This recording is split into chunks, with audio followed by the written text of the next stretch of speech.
Let's get right into the news. Wait, I probably shouldn't do Drama Alert stuff. There was controversy with Drama Alert Boy. Do do do do do do do do. How's everybody feeling today? How's everybody grooving today? For some reason, I was like stupidly nervous last stream. Oh, that reminds me. There's something I need to clarify before I start. Before I go into the review. Let me just get through this. Cool. I go into the review. Let me just get through this. For some reason, I stopped talking there for a second. Yeah, there's something I need to talk about. I needed to get off my chest. I wanted to tweet, but I just couldn't find the words for it, so I'm going to try it now. Right. First things first. I want to be completely honest with you here. I did something that I don't agree with last stream. I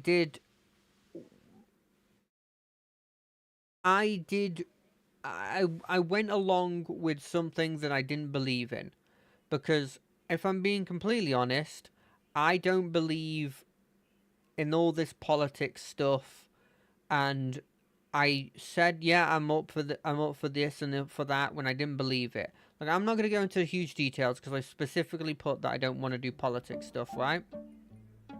But I don't really have a strong case for any form of the political parties of the UK. I think they're all kind of shit, and I don't really want to be talking about that in there, and especially don't want to be talking about polarizing figures. I'm going to endeavor to not be. I use the word sheep, but there's probably a different word. But just being too agreeable to about stuff without actually voicing my own opinion about stuff.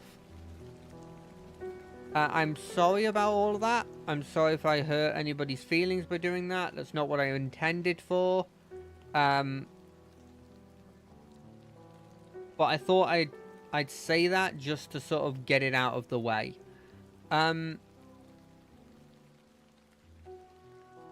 Let's get on to the review. Okay, we're gonna use this. We're gonna use this. Now that I've gotten that out of the equation, if I move this up, what happens? Okay, perfect. Let's move this below the camera, but still high up. There, cool. Okay. Today we're gonna start with a review of this of Pillars of Eternity 1.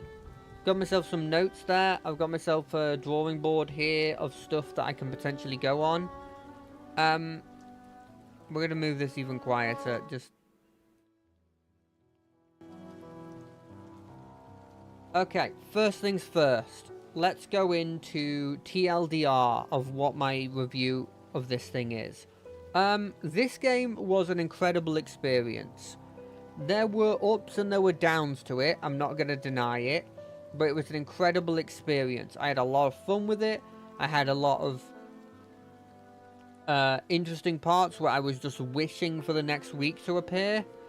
But there are problems with it, and we'll get into it. So first things first. First on my notes, settings. The setting itself is quite interesting. So they don't go into it a ton in the... They don't go into the other areas that aren't relevant a ton in the actual thing. You get a bit of the Republic, you get a bit of the Rakarans, you get a lot of the Deerwood because you're there, but you don't get much of the Deadfire archipelago and some of the other places. The place that Sagni or whatever her name was comes from. We don't get too much of her place either. I will say though, I do feel like I wish they would have gone into a bit more detail about those places to just learn a bit more of them. Interesting stuff about their cultures and stuff. Functionally, all I learnt about the Rakarans, and admittedly this is coming from a guy who obviously has not read it to as much detail as you physically can, but this is coming from a layman's point of view.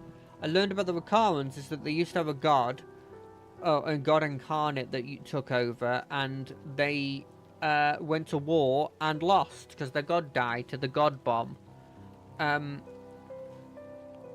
Which was fun, which was interesting, but you didn't really learn much about what they were going through other than they were going through something pretty bad. The actual Dyrwood itself, I do kind of wish that the setting had a bit more, a couple more cities or a couple more densely populated places. Like your towns would have 5, maybe 6 houses, when I would love to have had 10, maybe 12 houses. You know, I think, I don't want to say that it was disappointing, but it was just, I kind of felt myself feeling a bit wanting for stuff. I mean, the same with the city. The city felt, it was weird. It was like it felt interesting with the different areas, but what actually it felt like was it felt a bit tedious to move from area to area, and I kind of hoped that they could conglomerate it into one area. And I don't think that's me going, you're giving it a standard that you can only have now for a game that came out in like 2006 or something. Because I think you can do it in 2006. I don't think that would have been a problem in 2006. Maybe you wouldn't, having people walking around and like individually talking would have been a problem. But to have just it be a bit more densely populated with maybe areas that just, maybe there were houses that didn't have too much in them, but there's stuff to make the place lived in. I know people talk about Ubisoft games and they talk about how they're like big but they don't have a lot in it. I think it's different when you're talking about a city. I'm fine with having a bunch of houses that are just there to have a person in it that says one line of dialogue. And like, they're not incredibly relevant to a quest, but they're there to make the place look like there's a lot of places in this city. Obviously, you're not going to go to the levels of an actual city, but I like the idea of there being houses in there to make it look lived in. You know? I mean, generally, the gods themselves, which are, I guess, still part of the setting, and they're a major part of it, they were quite interesting. I liked the fact that they weren't specialised into one thing, and that one thing, that the fact that they didn't go the direction of like, oh, I'm the god of fire, so that must mean I'm the god of metal and the god of the forge. When instead they go, no, I'm the god of this, but I'm also god of something like tangentially related, but not really. Like, I'm the god of fire, I'm also the god of ambition. And it's a really interesting thing where they had a lot of dynamics with it, where it was like, oh, this god's really good in like our early stages of building our society, because they're blessing us, they're giving us their powers, they're giving us advice when we're a struggling civilization that's building themselves up in a wild area. But then as soon as we got established, we started to lose favor with her. I really liked that as a concept, because it was like, oh look, this is a world that, like, the gods, you're not just going to choose one and you're fully committed to it as a kingdom. There's not just going to be like, oh yeah, we're just this god, because they can't be. Because if you're just the ocean god, Ondra, I believe her name was, if you're just Ondra, then you're just losing all your memories repeatedly, because forgetfulness is a major part of you. If you're going full on Margrin, you constantly have to be struggling. So you're never settling down. It's never like you get to settle down with your family and they get to live their life. No, there has to be a struggle, always. There's the one that's all about like the one that's all about rebellion, and it's like it's a slave. You're never going to have a fully functioning society when you have that as a thing. But if you are a subset of an empire that wants to gain independence, then you love that one. I think the closest you can get to one that you could live by would be that Forge one. Would be the one that's like, oh, this is stability, this is like the Forge, this is like using your own initiative to gain, what's the word? Using your own initiative to gain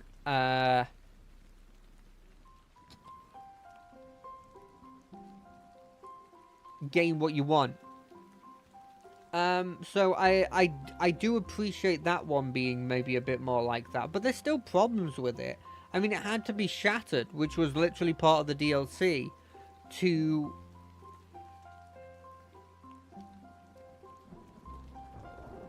be like a functioning one that wouldn't deal with everything. And the Death God's quite interesting as well, because it's very much like against artificial extension, which makes sense, but it's very sort of like cold, seemingly. Cold and calculating. And then you got Hylia, who's kind of just, I think, too, like, idyllic in her views, from what I could gather. Like, she's very much like, oh, art, oh, this, oh, that. And it's like, oh, but what about this dingy and dark thing that has to happen? No, we're not thinking about that. It's idyllic. It's just all the happiness, you know, all the good. So, yeah, the setting itself was quite interesting. It was like, it had a weird way of making it feel fantastical, in the sense of, at the end of the day, my group were casting spells, doing incredible feats of magic, having magical weapons, but it had this way of making it still feel grounded.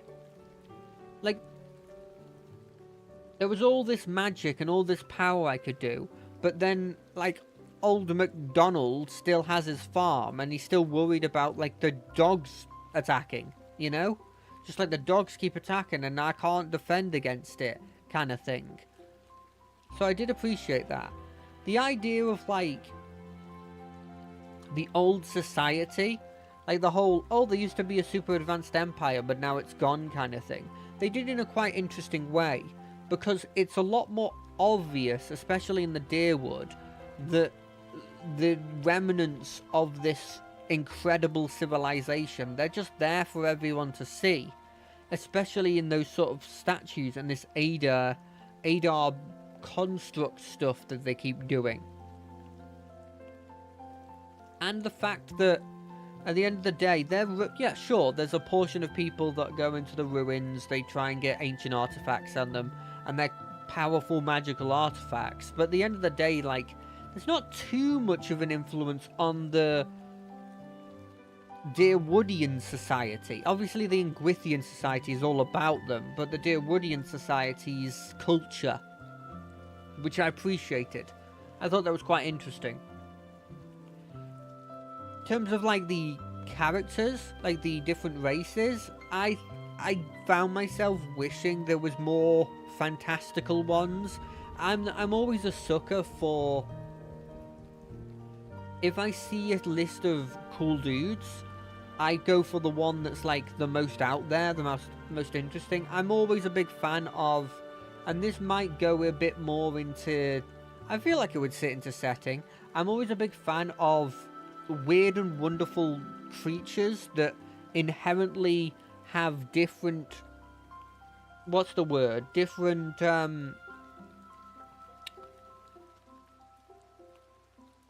innate racial things that come to them. So, like, for example, I played Divinity Original Sin, and in Divinity Original Sin, specifically the second one, I don't remember if it's in the first one, they have the undead. And the undead are, innately, I love the fact that the undead allow you to be an undead of whatever race you are, because that's always a stickling point with these games, where I'm always like, I kind of wish that I could play like a elf undead or a dragonborn undead. But what I really loved about the undead is they had that racial ability that was like, oh, poison heals us. Oh, and healing hurts us. And it was like a fundamental different way you had to play. Now, I'm not always talking about that for every race, but the idea of going for that, but for social things, I think would be cool. I wish there were more. There were a couple of options where it was like, if you were dwarf specific, choose this. But I wish it was a bit more of an effect on how they treated you. And I know that would have taken a lot of work, but that's just a sort of pet peeve that came to me. And the God Blessed, I loved that idea. I love the idea of the good God Blessed, and the God Blessed not really actually being God Blessed, but just sort of like being remnants of their divinity. Maybe I should have one that's the story. That'll probably be quests. Let's put that under quests.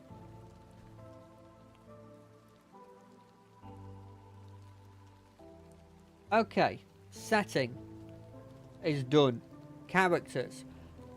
First off, I'll talk about my character. I think we had a pretty cool set of options in terms of picking the characters, and as I previously stated, when in the character creation, the things I picked as like things that were part of me, they did come up, which I'm always a big fan of, but they never felt like they came up in a way that mattered, except for potentially the only caveat being the class you chose.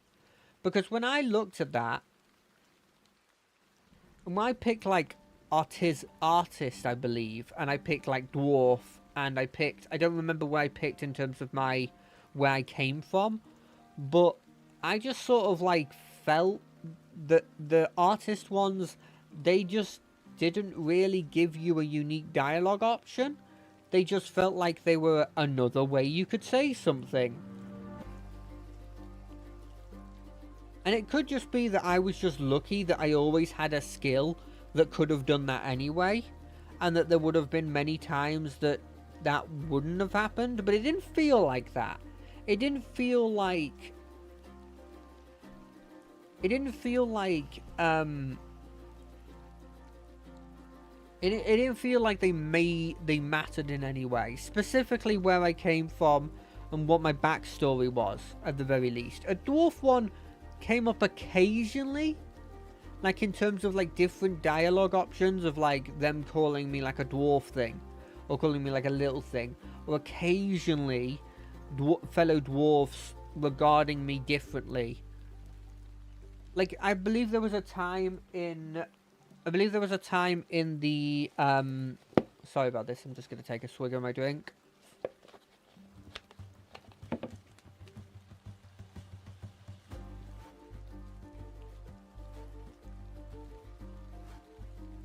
Sorry about that.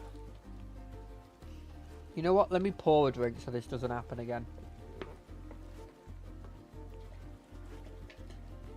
It gives me time to think at the very least. I think there was a time in the DLC, which I do think they did a bit better at, giving decisions mattering thing. But it might just be because I was a dwarf. They did feel like there was a time with the DLC where they regarded me and they had different dialogue options just because I was a dwarf. They were like, hey, you're a dwarf. What place are you from? Instead of just being, intruder, get down. You know, that kind of thing. In terms of the characters that are around me, I think they did a bang-up job of making a lot of them really interesting. Adir was quite interesting. I don't want to go into too much about... I can't go into too much about the character without going into decisions. So I'm going to go into the decisions here. Adir was a really interesting character. And I really loved the story of him being sort of like... I was on the right side and I was on the Dirwoodian side here. And I had to fight the side my brother eventually chose to choose. And I don't know if I made the right decision. Because they had a god on their side. And it's a god I believed in. How can I assume that this is the right decision? And I really liked that as a concept. But what I will say that generally got on my nerves a bit was the ending of it. I didn't like the ending of it because the ending felt flat. I understand that realistically, in a lot of times, you'll come to a conclusion that isn't really a good way of putting a stop to that story. Like, it doesn't wrap it up in a nice bow. I understand that a lot of times you'll be like, oh, this is... Well, I don't leave satisfied. I've left knowing a bit more, I guess. But the feeling that he had at the end of that didn't feel... It didn't feel right. It didn't feel like I actually had a situation where the story felt complete. And whenever people talk about realism, it's like, yes, I understand, but I also am playing a game where I'm fighting dragons. And so there's a part of me that wants there to be a definitive end to a story, and not for it to feel flat at the end. Like, he never comes to a conclusion. He always just leaves it going... it feels like he leaves it knowing more information about the circumstance of his brother, but not coming to a conclusion on what he feels like his brother did. Like, I kind of hoped that the decision was going to be something along the lines of, I didn't agree with what he did, I didn't agree with the side he chose, but at the end of the day, I can't say that in a similar situation I wouldn't have done that. And that sort of, like, feeling of satisfaction, of like a weight leaving you, is what I kind of expected the story to be. But what instead it felt like was, I know a bit more about what happened in the war, but not really what happened as a conclusion. And I don't 100% agree with it. I genuinely feel like that's... I feel like they could have done something different with it, and that's just personal feeling. I don't know how they would have made it different. Because I'm not an incredible writer when it comes to this stuff, but I've generally felt like I left his story not feeling like his story was complete, and instead feeling like he was like halfway through, you know? And maybe it was decisions I made, because that's a thing that I will bring up, is that I don't know what my decisions did. Yeah, as in, like, what the alternative would have been. Whether it was an illusion of choice Skyrim decision, where no matter what I picked, the conclusion's the same, or whether it was a situation where there's actually branching decisions that matter. There's certain ones where it's definitely true, but in these situations, I'm not sure. And then you have the priest guy. Let me get him up.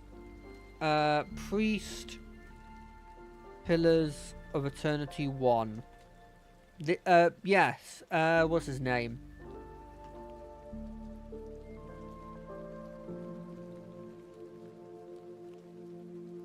Durance.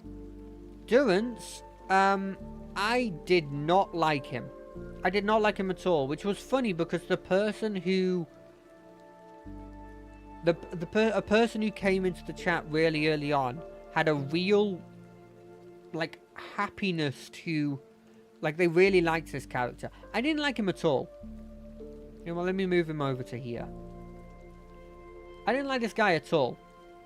This dude just felt like a horrendous dick. And so I never felt like I wanted to do his decisions.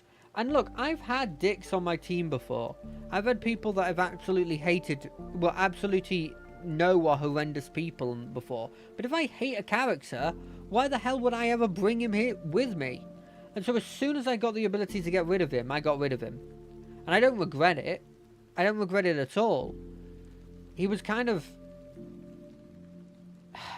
He was like the worst parts of what seemingly his god represented, but he also hated his god.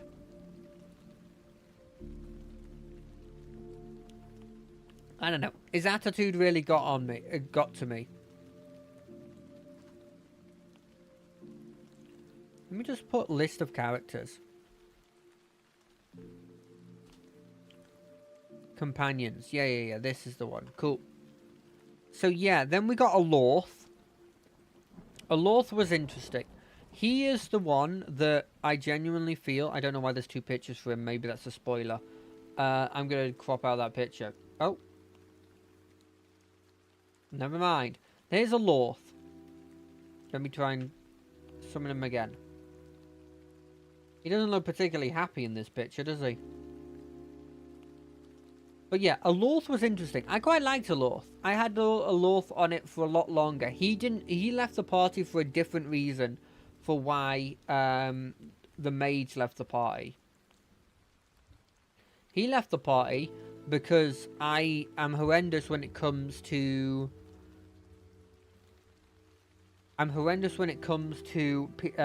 characters that have limited slots for their abilities. I like having access to everything that I can use every fight.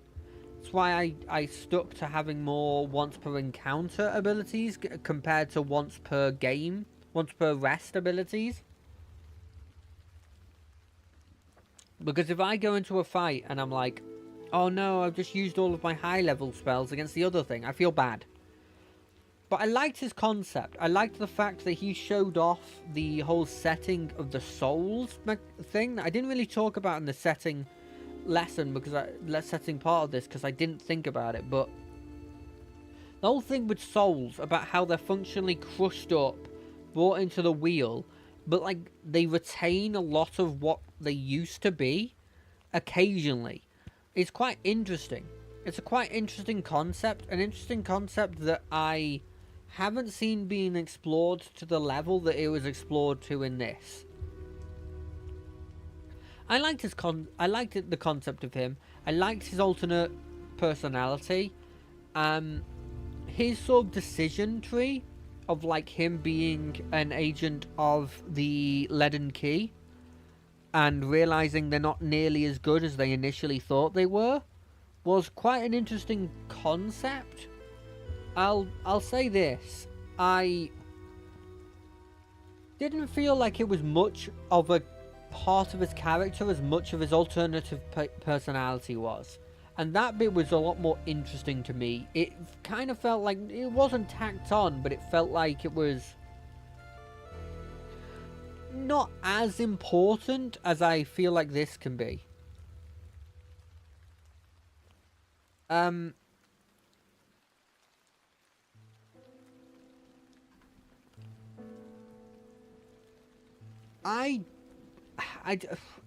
There were better characters in terms of story than him for me, but I didn't hate him. I didn't hate him at all. We talked about Adair. Then there's Kanu Rui. Kanu Rui? I'm getting spoiled of who these people are, whether they're going to be in the next game, and it's kind of annoying, but also I don't care.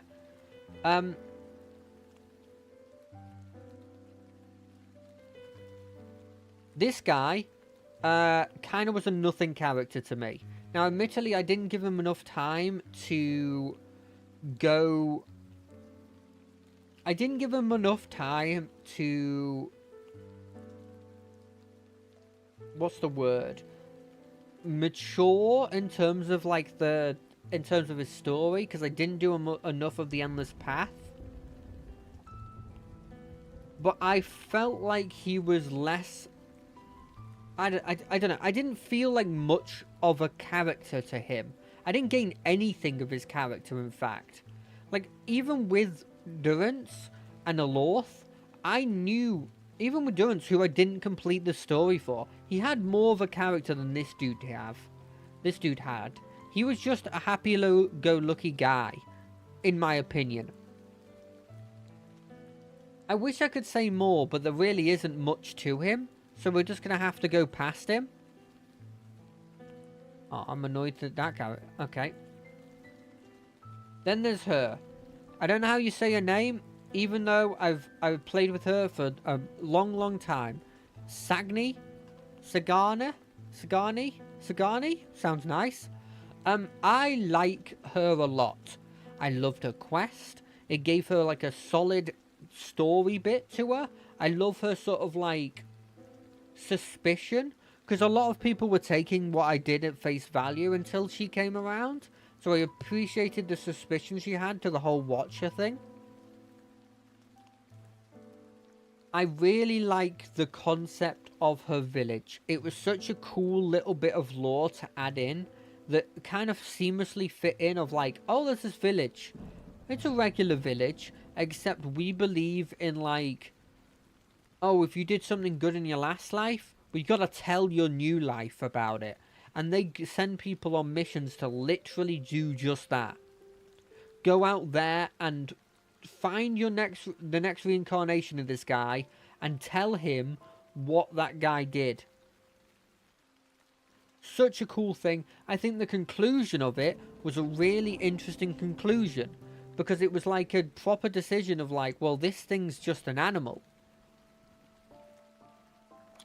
It's barely got any intelligence. It arguably doesn't even have the personality of the thing that you were the person that was originally there.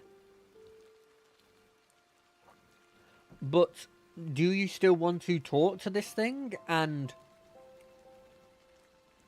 ask him, like, tell him about the life he previously had? It goes into that running theme that I really, it got me philosophically thinking of like, is that person still that person if they have lived a whole new life but then just have a bit of their memories? And it's a weird situation. I really liked her. She had genuinely good advice. The only downside was that she was functionally very similar to what I was doing with the bow. That was literally it. Other than that, she was perfect. I loved everything that she added. Her story wasn't insanely complex, but it did its job. It did its job a lot. And I appreciated it. Next there was Grieving Mother. Now, Grieving Mother is an interesting thing, because she felt like such a... what's the word I'm looking for? She felt like such a afterthought. Like, she felt like she was a character that was added after the game had done, but they didn't want to get a bunch of lines of her talking to other people, so they put in that specific caveat of like, she doesn't really talk with the other people. Now, I will say,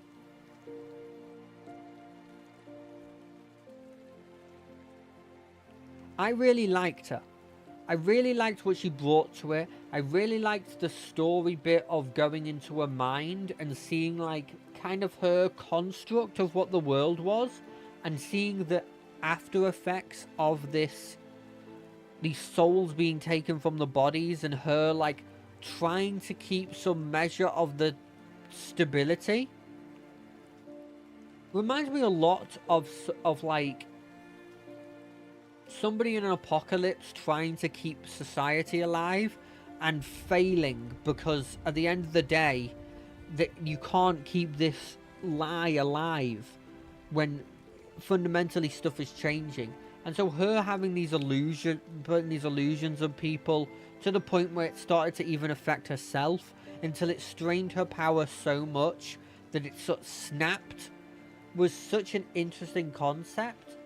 And the description, the sort of quite gruesome in a way, description of her, like, how do I put it? Her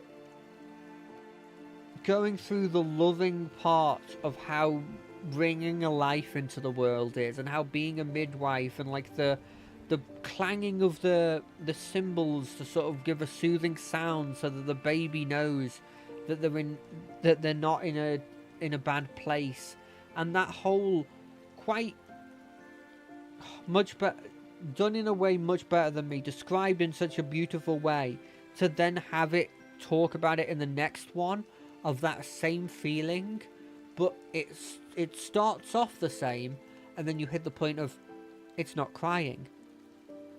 It's not looking around with childlike curiosity. It's not showing that feeling of life, although it's alive. That feeling, such a good way of describing it, and getting that sort of morbid feel to it, and like her going through spiraling of like blaming herself and like trying to keep the illusion going was such a cool way of getting the story across. I think generally it's up there. I'm not sure about it yet. I have to go through them all, but hers was the most satisfying story for me. It hit close more so than any of the others did.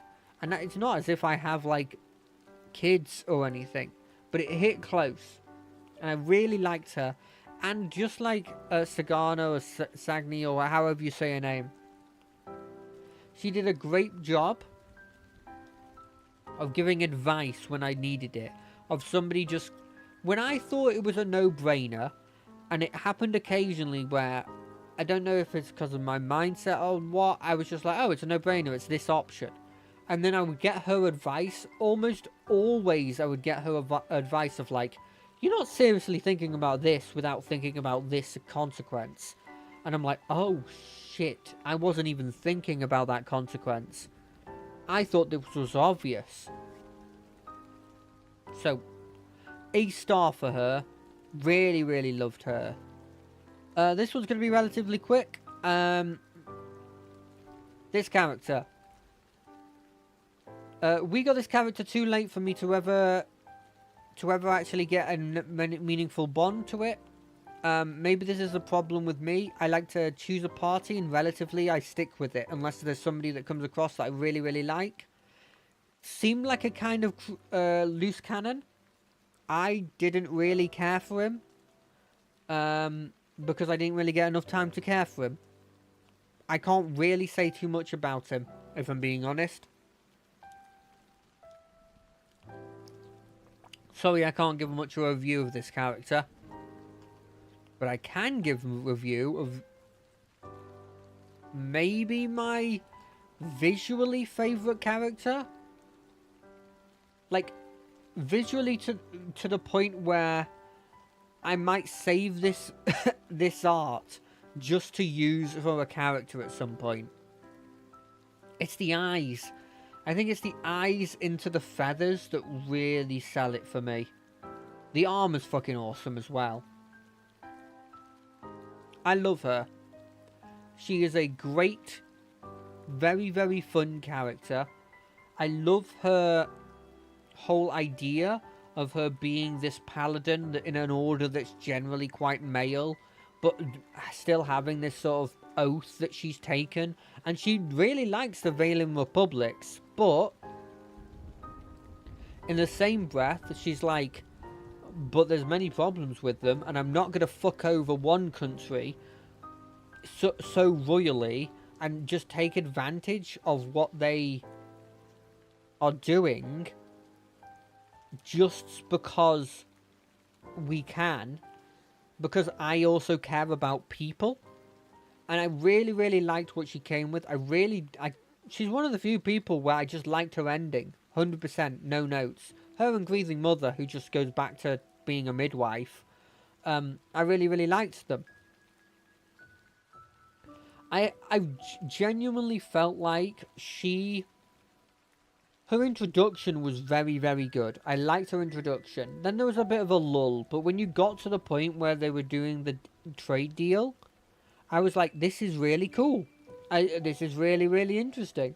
I like the fact that she's quite... You're not trying to convince her that you shouldn't take advantage of these people. You're trying to sort of advise her about how much of a deal you want it to be to the Deerwoods and how much of a deal you want it to the Republic. And the fact that she was so confident in her decision before you even intervene about how, yeah, I don't want to fuck over the Deerwoods. I want this to be fair.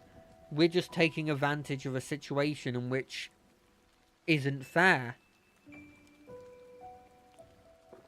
Was something I really appreciated. Really, really appreciated. I will say, and I know this is going more into combat, I found her dying so quickly, and I don't know what I was doing wrong. Because she even had an aura that meant that, like, hits didn't turn into hits. They were, you know, hits instead turned into... crits turned into hits, and hits turned into grazes, is what I was getting at. But generally, incredible. The Devil. The Devil was interesting, because I felt like I was so interested in her story. The fact that she was functionally a murderer, but not justified, but had a good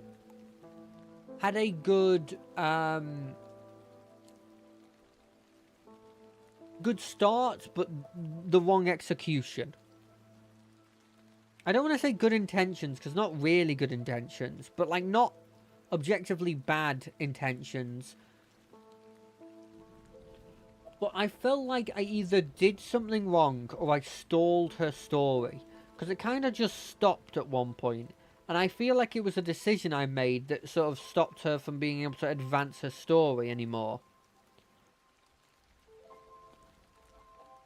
But it felt like I did the first part, which was getting her revenge. And like they always say, they're like, oh, revenge is hollow. And so she... Which, by the way, this is a bit of a side note. I'm not 100% sure revenge is hollow. I don't believe in that concept. It's a concept that keeps bringing up in games and story, any form of media. And I don't know if it's fair to say that's true, because I don't believe anyone that's doing those things has actually gone through revenge. I genuinely feel if I've gone to a point where I'm like, this person's my mortal enemy, they have ruined my life, and I get the option to do revenge against this person, I think it would feel great. Is that weird to say? Is that wrong to say? That I feel like it would be great to have this target.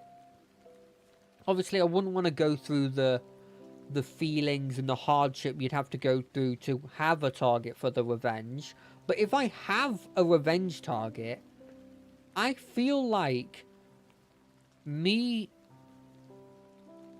getting revenge on them just feels great. There's nothing to it other than that, in my opinion. Anyway, you go through that bit, you get the option of going, hey, you revenge, it's hollow, don't do it, or here, have your revenge. And then I felt like that should have been chapter 1. And look, maybe she's going to be in the second game. I don't feel like it with that ending, but I feel like there was a chapter 1, and I was like, okay, we've done that bit. Now it's the bit where we try and figure out what she does now. What does she do with her life after? And they just didn't really do it. And I kind of felt like that was such a missed opportunity to have a bit where... And maybe it's a missed opportunity in the sense I missed the opportunity because I did a decision wrong. But it felt like there was a part of her story there that we were missing. It was very interesting how what they did with her story about her being a sort of, what's the word? A murderer. A murderer that was going around killing people that had technically gone on a unsavable, like, I don't know if I want to use this word, but screw it. What's the worst that can happen? They banned my channel for saying just one bad word. They were lynching people. They were going around killing people that were unrelated to this war just because they were on the bad side of... They lost the war and they were like, screw you, you killed a bunch of our people. But, like, it wasn't. You were blaming a people that lived in that country for what people in that country had done, but they hadn't done it, you know? And so she was justified to want to get revenge, but she went about it getting a load of unnecessary casualties to people that didn't go and lynch her people or lynch her family. And so it was very interesting to see that perspective, because it was like, they did a very good job in general, right? But specifically with this one, they do a really good job of making you go, oh, I can't say this person's objectively bad. I can't say they're objectively good. I can't say they're objectively bad. Everybody is grey. Every decision you make is grey, and she exemplified that. But her story was done too quickly, and I don't think they gave it enough. Next we have the human monk. I think there was a really interesting story with this guy. I think there was a lot they could have done with this guy. The reason why I don't know if they even did anything with this guy was because I already had an established party at this point.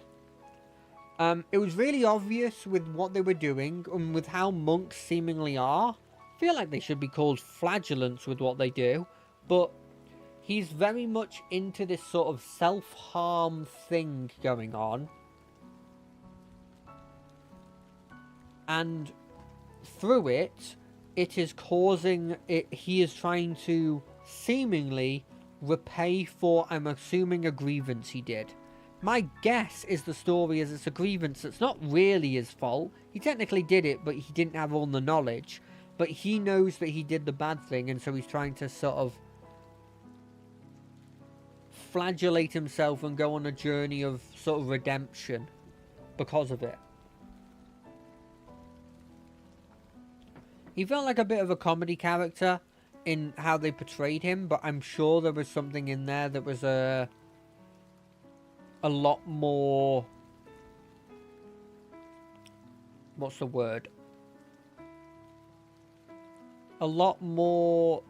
to his character than that. But again, I didn't get much from him because when I got to him, I already had an established party, and sort of getting into that, there was already somebody that I wanted in my group a lot more than him for the one established place, and this was her. She was interesting. I don't know how you say her name, because I'm bad at these things. Is it Minhara? Minhar? Menhar? Minar? Is it Minar? I'm going to go with Minar. Minar's really cool. I really, really like Minar. I really liked seeing through her what the Ondra religion is like. And I feel like this is the thing. I learned a lot about the Ondra religion from her. I assume I would have learned a lot about the Margren religion from Durance. I feel like that's the kind of thing you needed to do for all of the gods for me to understand them a bit more. I'm not saying that they needed companions that specifically were related to them. I'm saying that she should have been a, what's the word?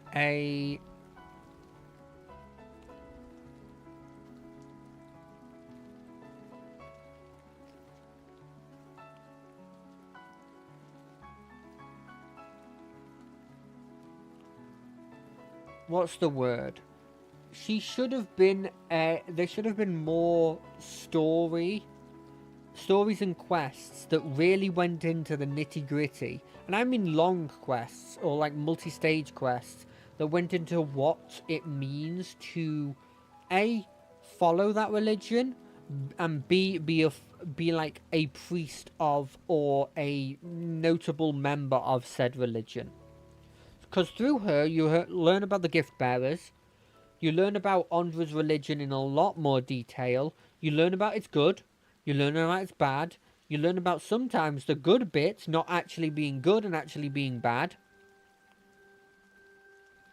Like, for example, people who say they want to get rid of X memory, and then they realise that actually, even though that memory was bad, you still want to remember them as them, and so you don't want to get rid of that memory.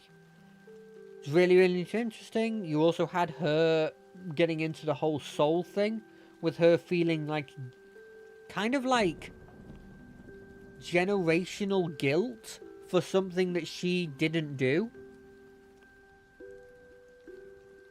But it haunts her. Like, the memories haunt her, and she can't separate the fact that that technically was her soul that did all of this from the fact that she didn't do it. You know? It was really, really interesting. It was one of those situations where normally in those circumstances, in similar stories, when memories have come up, and it's like, oh, these are memories of something that I didn't do, or I did, but it was a different person, and I want to forget them. I'm normally on the side of, don't forget them, embrace them, and just make sure to remind yourself that they're not you. That's not you, but learn from it, right? That's normally what I go to when it's these styles of stories. But in this one, I actually found myself going the other way. This memory of her, she had tried to do what I had said. You know, she had tried to separate herself from it. And she's a quite willed person. It's implied heavily that she's quite a strong-willed person. But she still can't get over what's happening. It's tormenting her. And that, getting rid of that memory, sure, you could try and embrace it, but it was doing more harm to her than it was doing good. And her getting rid of it felt like the right decision. It felt like it was a decision that, and I will get into this a bit more in the decision part of it, but it felt like one of the few decisions where I didn't feel a major consequence of. If that makes any sense. Generally though, characters, all of them, the standard was pretty high. And like, all of them were like C+, at least. And then some of them are freaking A+. Like, really good stories. Grieving Mother, Her, mainly just Sagni, no, not, she's not A+. Like, Her and Grieving Mother, A+, love them. B+, maybe A, Sagni. C+, probably a D. And, hold on a second, let me get the companions up again, so I,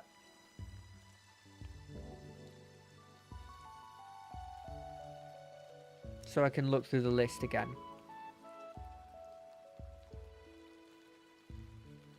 Okay, so you've got your S pluses that are, as I said, are Grieving Mother and Her. You've got your B pluses that are Sagni and maybe Palgina. You've got your sort of like C. They're the B pluses. You've got your C plus or your C's with your C plus with a D, and then C being a Loth. And then the rest of them I didn't do. Like, it's pretty high standard, and the ones that were good were great. Absolutely great. In terms of characters that weren't companions, there's a couple of them I quite liked. The general that was helping us with the war was quite nice.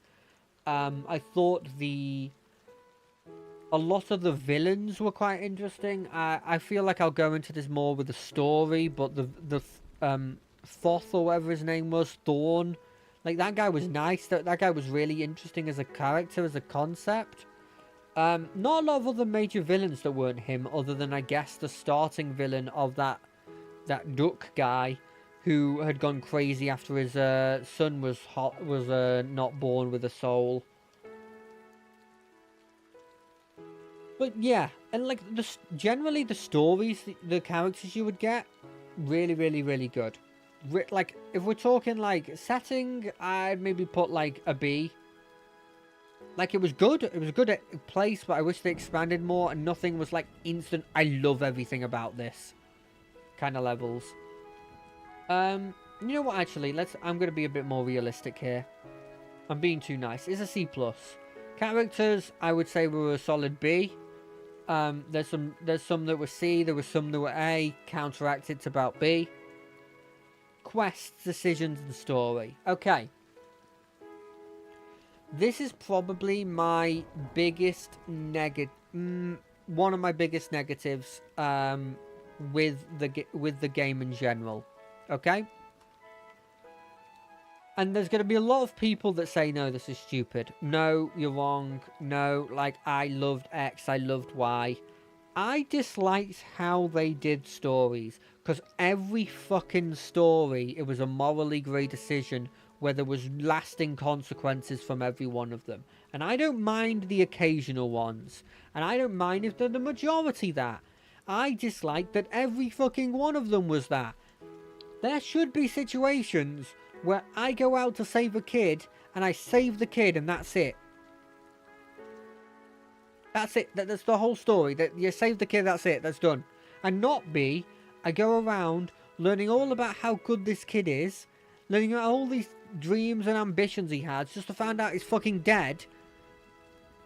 And then I have to go and kill that killer. And I get some satisfaction from killing that killer.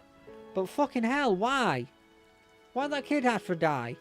Give me a side quest where it's just nice. I understand you're going for the dark fantasy. And generally I quite like dark fantasy stuff. But I like dark fantasy stuff because there's hope. Because there's times where you can leave it and you go, this world is shit, but I've made it slightly brighter there. You know? I'm the kind of person that I'm not into this dark fantasy for, like, oh, it's all horrendous, the world is doomed, the world is horrendous. I'm there for, the world looks fucking doomed, but there's this one light, and that one light is you. Is what you do in this story, is the decisions that you make, is the few people you see that are genuinely nice people. And I don't get that from this. I think it's one of my biggest complaints about this. There's not enough hope. Too many things end in horrendous fashion. There's not... I find myself very rarely satisfied 100% with the decision I make. And I'm pretty certain I'd be the same if I made the different decision.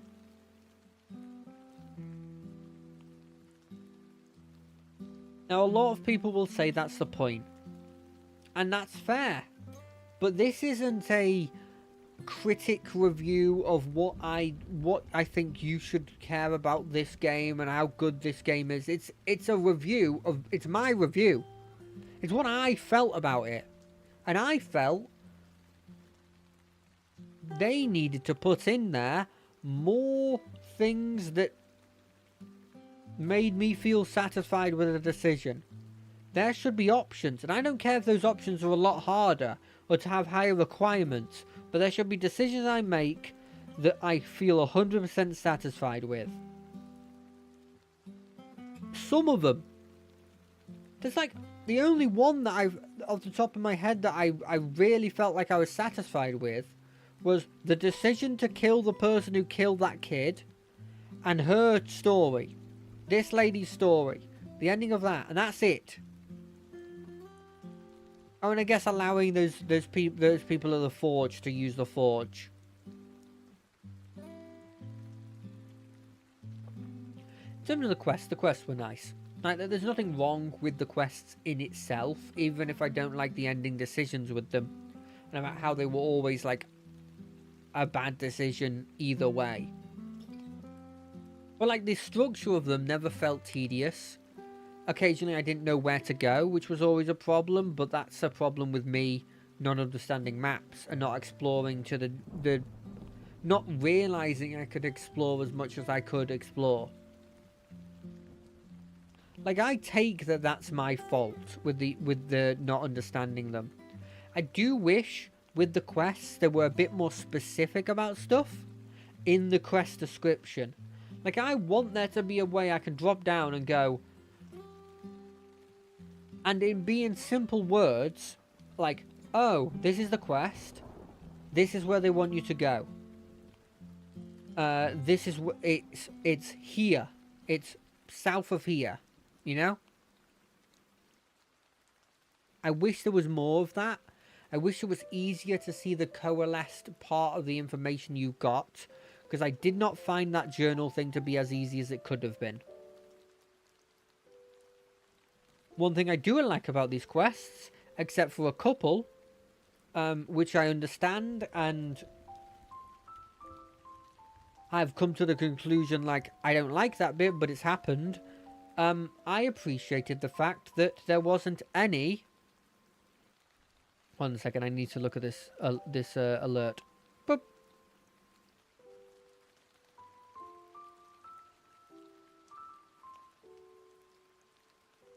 Okay, never mind, it wasn't important. I wish that...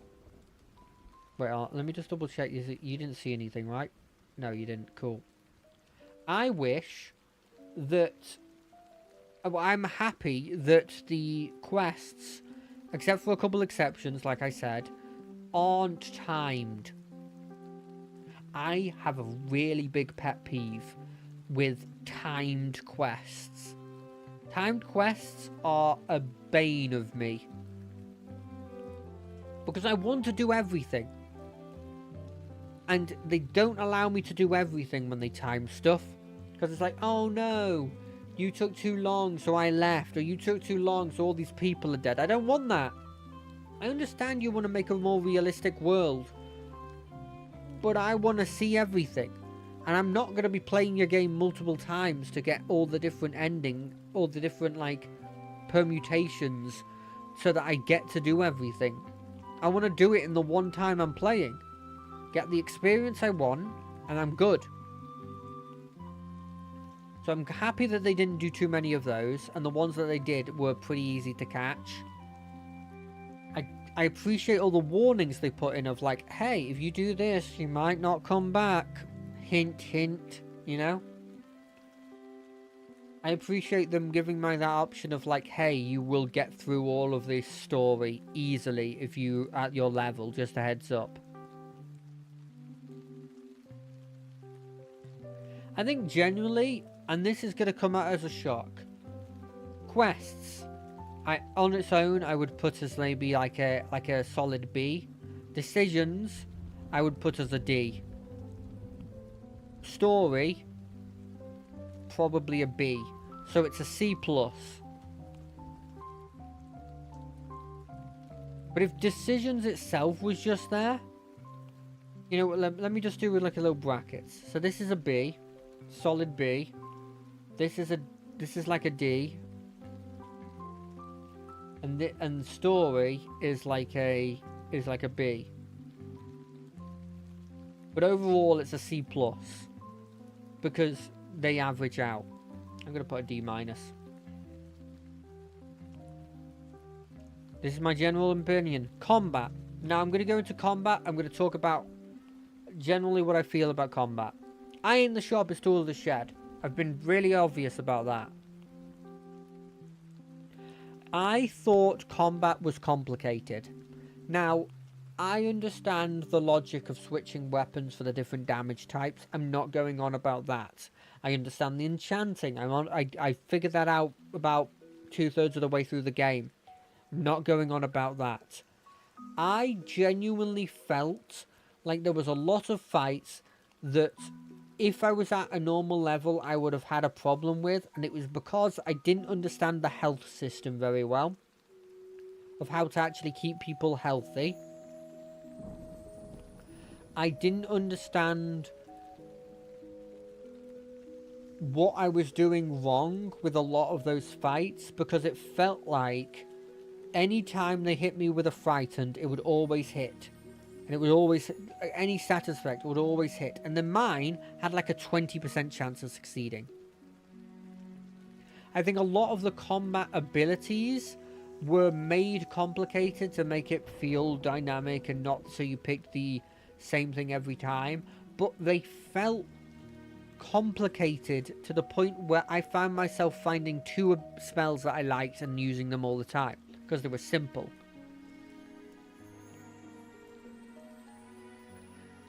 I feel like I missed out on a lot of the AoE spells because of the combat feeling like,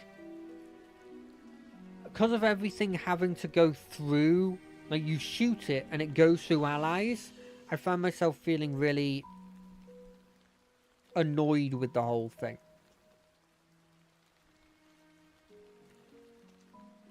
Real time, again, my opinion on real time is it's not that great. I don't like real time. It scares me. There was a turn-based one coming. I understand that. But I'm reviewing it from my experience, and that didn't come out yet, so I didn't use it. I understand the second game has turn-based, and I will be using the turn-based.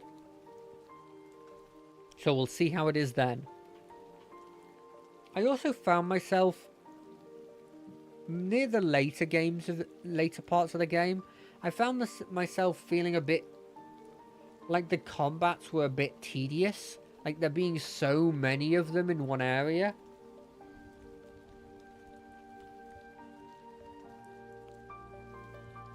There's a part of me that wishes that there was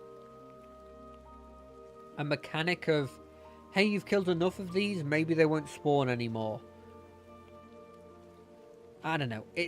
That feels weird to say, I know, but I found, just on my impression, on my gut impression of this whole thing, I found the combat to feel a bit... I think that's my second complaint about the game, which I know they solved for me in the second game because they added turn-based, and that'll be a heck of a lot easier for me to figure out. But I think I understood the damage resistances, but I think the resistances to charmed, resistances to frightened, you know, those kinds of resistances felt a bit like I didn't really understand them. The skill system, by the way, which I don't know which part it would go into, so I'm going to put it into combat. Skill system was really cool. I liked the fact that all your skills gave you something to help you beyond just your skill. So it's like, hey, you got this thing, you got like the ability to lockpick, cool. It also means you can get rid of traps. You know, oh, you chose perception to find hidden stuff, cool. It allows you to see traps. Oh, you took athletics so that in those, when you have to do heavily athletic things for skill checks, cool. It also allows you to have this free heal, because normally the people that have high athletics are going to be your front line. You know, stuff like that. I appreciated it. I appreciated it a lot. The lore skill being related to the spell scrolls you have, and being able to use those.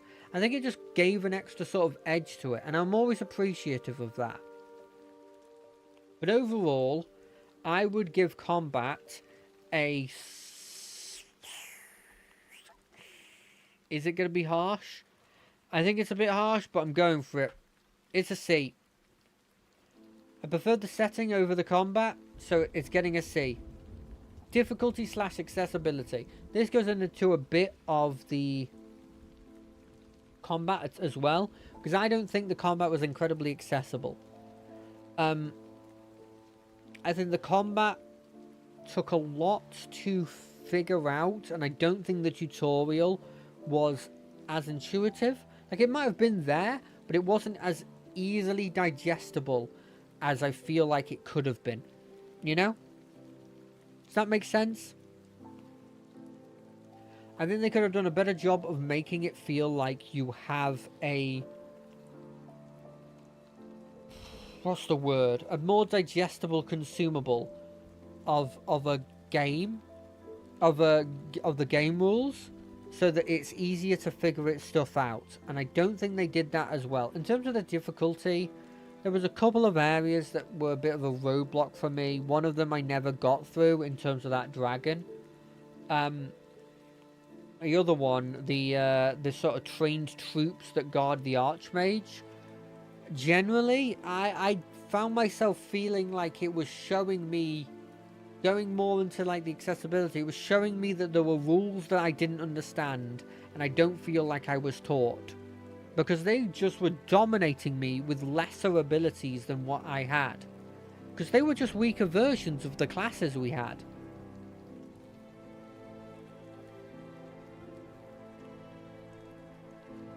And I understand I didn't bring a priest, I didn't bring a chanter, so I didn't bring the support people. But I feel like you shouldn't have to. Does that make sense?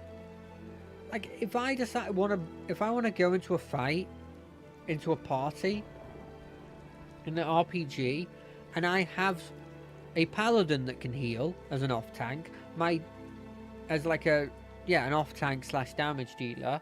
I have a warrior that has an inherent heal, as does the barbarian who has damage reductions as well. In fact, she has 2 different kinds of heals. I have 2 ciphers that are able to put damage reductions on my allies, or damage on debuffs on the enemy. And I have a damage dealer / off tank in the who has a heal in the ranger. I feel like that's enough. Sure, I don't have a main healer, but I've got so many side heals and buffs that it should be enough. And it didn't feel like it was enough. And don't get me started on the chanter. I did not understand the chanter's mechanic at all. And again, yes, I understand that a portion of this is because I'm dumb. It's because I don't understand them, or I don't spend enough effort to understand the general combat of these games. But I genuinely feel like they could have been done better. And that's just my personal opinion.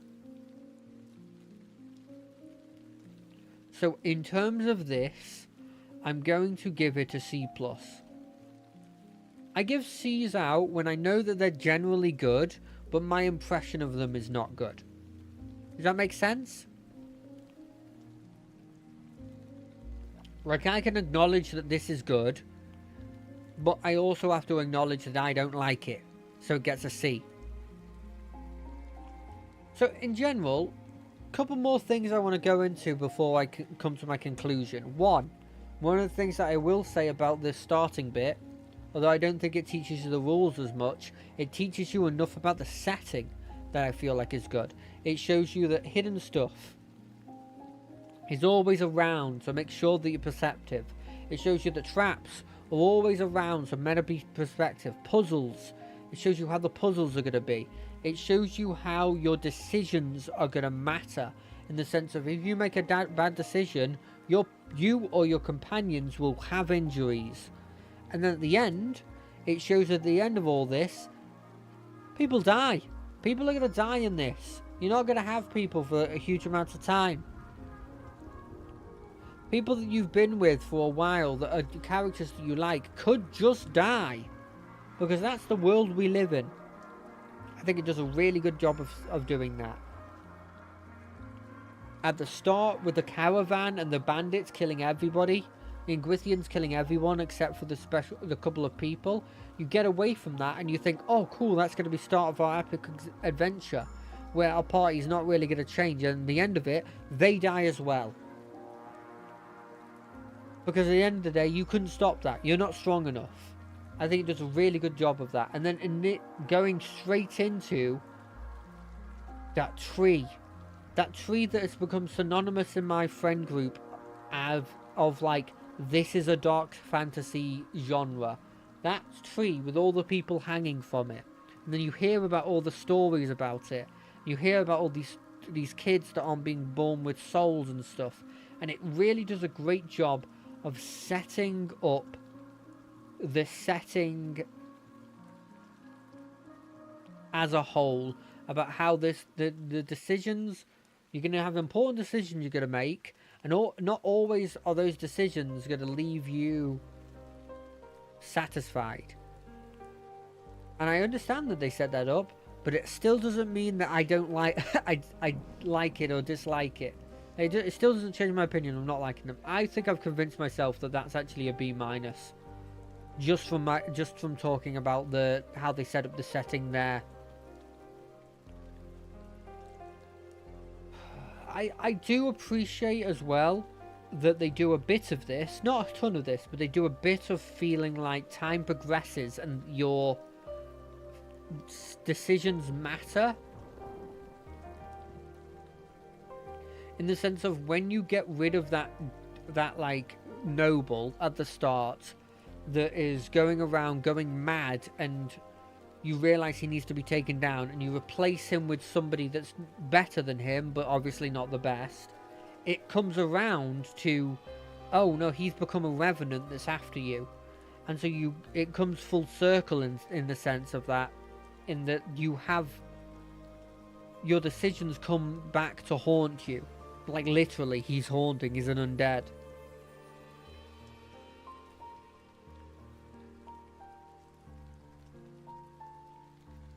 But that's few and far between. In fact, actually, let me bump this up to a D. Because I do actually like those decisions, so they do. In terms of the DLC, as its own thing, I don't know how I would have felt about that if I was buying the DLC when it came out. Because with the way it's done, Part 1 and Part 2, I got them as a whole, but the way that they are separate downloads makes me feel like they were separate DLCs. And if I bought Part 1, and then I went back on Part 2, I would feel like I got shortchanged with the Part 1. Because there's so much more of the story. Now, if I only did Part 1 and Part 2 never came out, I would be like, yeah, sure, that's fine. It's a really good DLC. But then as soon as Part 2 came out, I'd be like, well, that's not fair. I'm just surprised that they went for the whole idea of the two DLCs being the same place, but after time has passed. I don't mind it as a concept. I think it as a payment model, it's a bit iffy. I think if it was an area that you had in the base game, then they did a DLC where you went back to further on, it would be different. But the fact that you've paid already for Part 1, and then Part 2 comes out, I mean, it's a bit different because it says the parts on it, and I'm assuming it had the Part 1 and Part 2 on there already. So, I don't know, I'm a bit up in the air in that bit. Another thing that I'm kind of a bit annoyed with is I wish they did, and I know it would have done a lot, and it would have cost a lot, and it wouldn't really make a ton of sense as a business thing. But I do wish that they had an army v army more of a game to it instead of it just being decisions. But I do appreciate that you're like people that you got as allies in different missions come to help you. I just kind of wish you had more allies and that you could do more in training your troops. I wish there was more, they had expanded a bit more that bit and had it where like maybe you don't just get attacked by that guy who wants your keep. Maybe you also get attacked by a bunch of Ingwithians that want to take this back because of the Ingwithian relic near it. The not Ingwithian relic, but you know, the relics of the old empire are there. Maybe you get attacked by someone you beat in a quest. Maybe a ravenous amount of undead attack you. Who knows? Like, I wish there was more with that mechanic. Because if I'm going to be a dude who has a keep, I want to use the keep. And speaking on those keep mechanics, actually, I really like the concept of it. Like the concept of I have this keep, I upgrade it with stuff that gives me like additional effects from that keep, and I get a passive money from it, but I have to hire people to defend it. I like that as a concept. My problem with that, and the reason why I kind of left a bit lacking with it was they didn't really use the keep in the way I wish they used it. Because all you did was you built buildings in it that gave you buffs when you rest. I never used the prison that they just had. I assume I would have at some points, but I never needed to.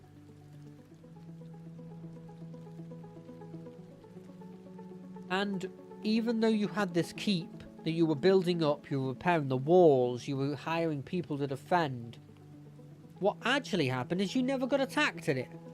You didn't even fight the big war at the keep. You know, it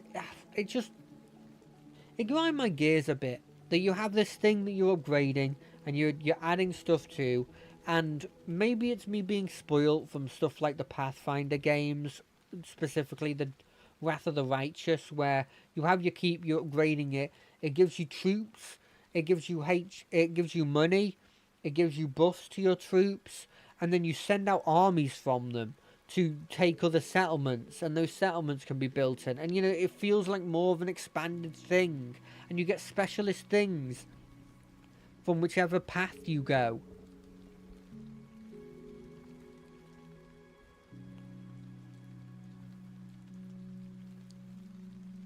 And I don't know, it's that feeling of like there's a missed opportunity here. And you had a similar one in the DLC where it's like you have this cool dwarven fort and you have these cannons and you've got this and you got that, and I was like, oh, you don't use them. You don't use them at any point except for one ability, and it's nothing. Oh, but you're getting attacked by another group. Oh, it doesn't matter. You know, it's just a missed opportunity.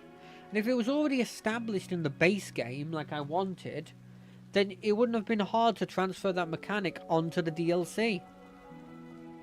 You know? In terms of like variety with the enemies, just getting into the final little things that didn't fit into anything. The variety was quite interesting. I liked the little descriptions for them. I appreciated the fact that they obviously stick to the generic sort of fantasy tropes that I use the word generic, but I don't mean it in a bad way, because they're just the standard and they're great. I like that they kept to those, but they added like their own little twists to them. So like they look a lot more primal, they look a lot more dark. I appreciated everything they did there. I will say, I kind of wish they did more with the Adar stuff. Like I'd like the idea of like living Adar or something like that, but that's just a personal thing. I'm not gonna take that to the ranking. It's just something I personally would have liked.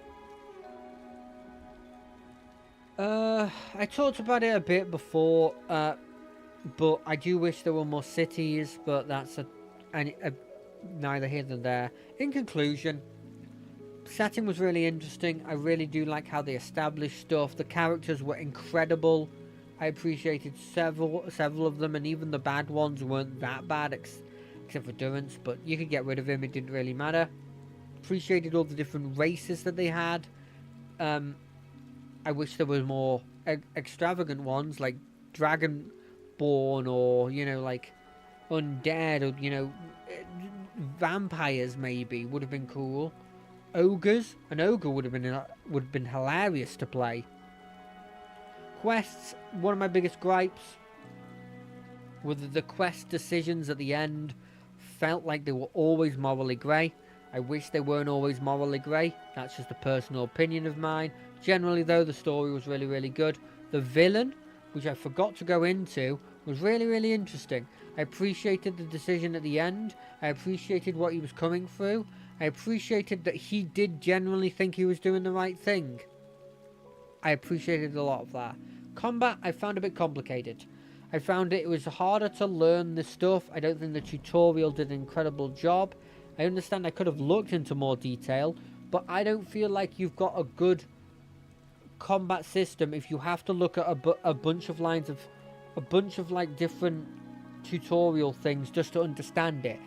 I think to a certain extent, maybe not the most advanced stuff, but to a certain extent, the basic stuff should be learned from a tutorial, and the tutorial should be organic in a way that doesn't feel like you're just being taught to. Maybe I'm being optimistic there, but that's my opinion. Difficulty, I think the difficulty generally was okay, except for a couple bits, but I think the accessibility, as shown with the combat system, left a bit to be desired, and I feel like the journal system as well that I brought up a bit in the story section didn't do favors to make me feel like do favors to make me feel like I knew everything. It didn't voice it in the sorry, I'm really bad with my words here. It didn't word it in a way that made it easy to figure out. So in conclusion,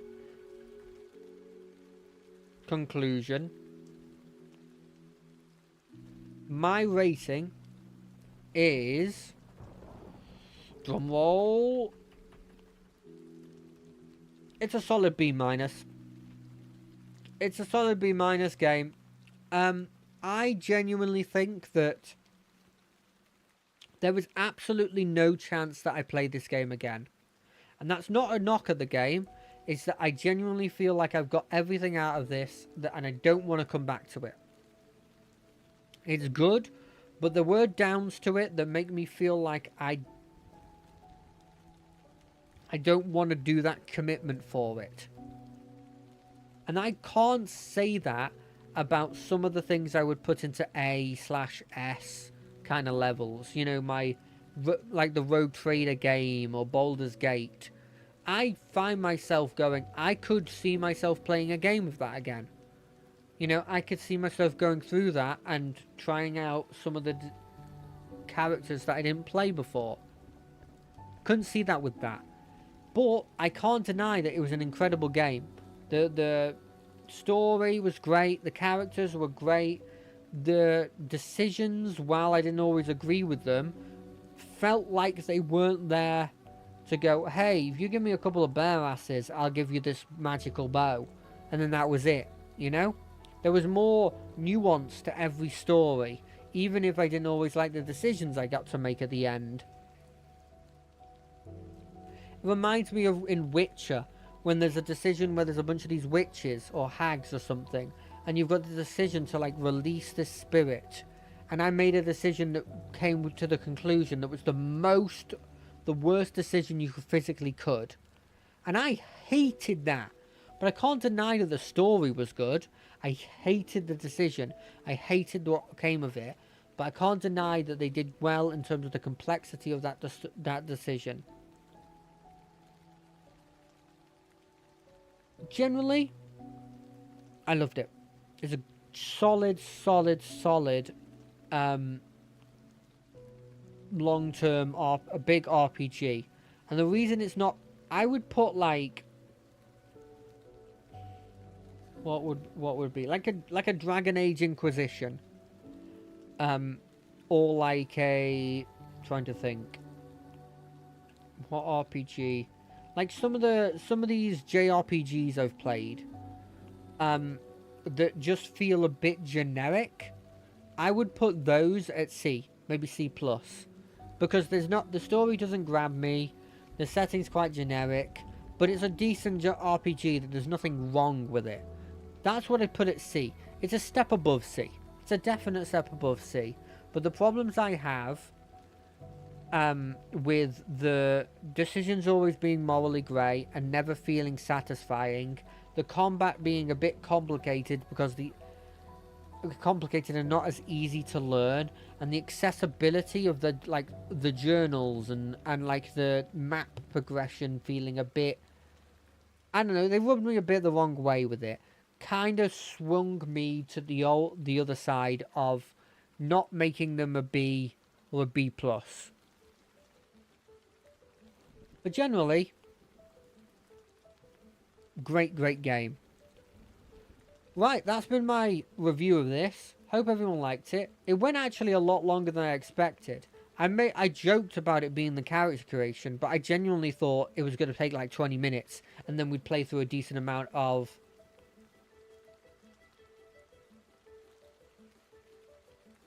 of the second pillar of the Pillars of Eternity 2. Wait, this is the same splash screen as the first game.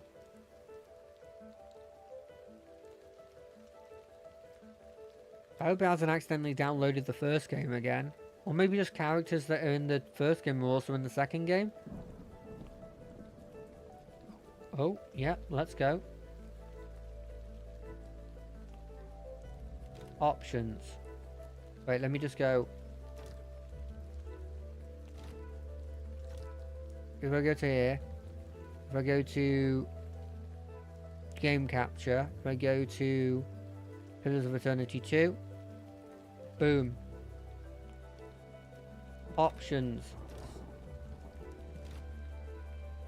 New game. I have played a bit of this before, if it wasn't obvious. Turn-based, please. Relaxed. I think I'll play classic. What's level scaling? All. No.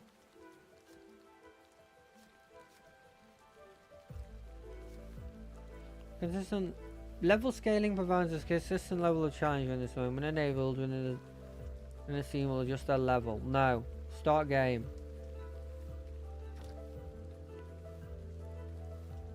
If this doesn't set my history, we're going back.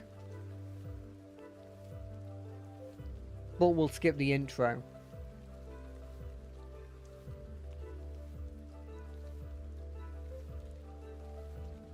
I wonder if there's a way of easily downloading it. Surely it's going to ask me in the game though, right? I freaking hope so. Oh, let me turn off the music actually. Die and are reborn through the turning of the wheel. The cycle of reincarnation watched over by the gods and made possible through pillars of a mystical substance known as Audra. Audra. I called it Adar. 5 years ago, you traveled from your home to the Dyrwood, a nation that had waged war against the incarnated god of light, Aethys, resulting in his destruction. The country suffered from a plague of Hollowborn. It did indeed. Born without souls, that many believed was punishment for killing a god. In an ancient, secluded ruin, you witnessed a secret ritual that inadvertently transformed you into a watcher. It did indeed. One who can see and speak with souls. For better or worse. The ritual also gave you horrible visions. Waking nightmares of a past life that threatened your sanity. To put them to rest, you pursued the man who had led the ritual. A seemingly immortal agent of the gods. This is one of the critical role people. I just don't remember her name. With divine assistance, you confronted and defeated Theos, ending your visions and resolving the Hollowborn crisis. In so doing, you also learned the great secret that Theos had protected. That the ancient empire of Anguith had transformed themselves into gods. Ingwith. Your visions finally put to rest, you retired to the castle of Cadnua, built atop a massive statue of pure Audra. Ashley. Where you Ashley. ruled in relative Ashley? peace and prosperity.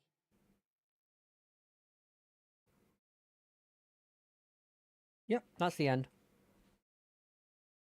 No, that's the end. That's the end.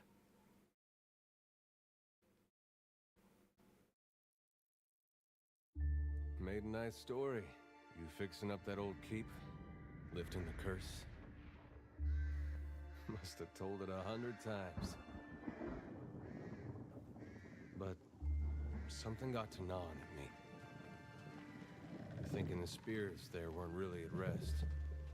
What do you mean? Maybe the gods weren't finished with us. Oh god, I hope not.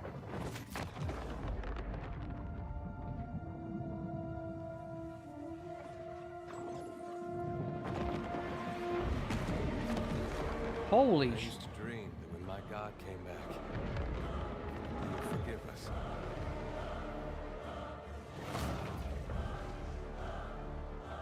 last the troubled dreams.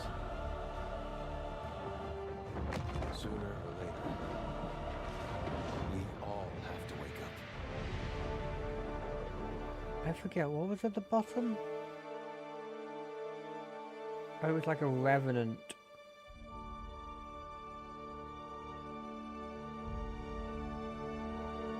Wait, wasn't it the dragon? It was the dragon, wasn't it? Game paused. And so you wake to a sleepless world, the in-between of life and death. Follow your memories. You have been here before. You have seen past the shroud. You are a watcher now, and a watcher you will stay. Yeah, I don't think it's remembered my history. Sees souls, knows their pasts, and the souls see them back. Technically, they haven't missed anything yet. You know what? I think this game's a bit quiet.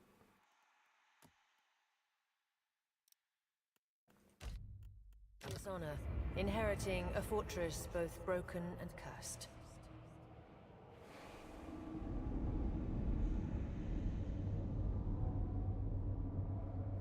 What is a god? A higher power? A rewarder of good deeds and punisher of the wicked?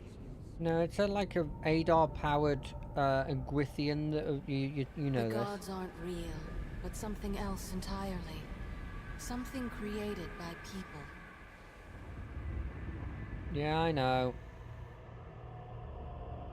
And did you ever consider that these were things you were never meant to understand? That their comprehension is beyond you?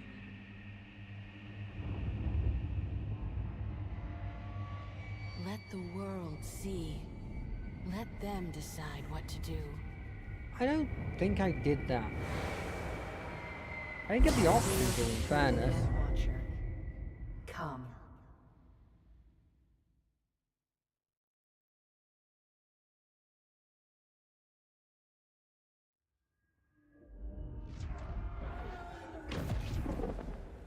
An aged dwarf shares this strange floating platform with you. His face is creased by so many wrinkles that his features lie buried amid shadowy pockets of skin. Still, the dwarf's well-practiced habits have left telltale tracks of a welcoming rictus across his visage. You can see his smile coming before it blooms, reshaping the dwarf's face from a hanging sack of flesh into something resembling an oddly carved, merry gourd, replete with unhealthy bumps and discolored splotches. Who is he supposed to be? I feel like I should know, but I don't know.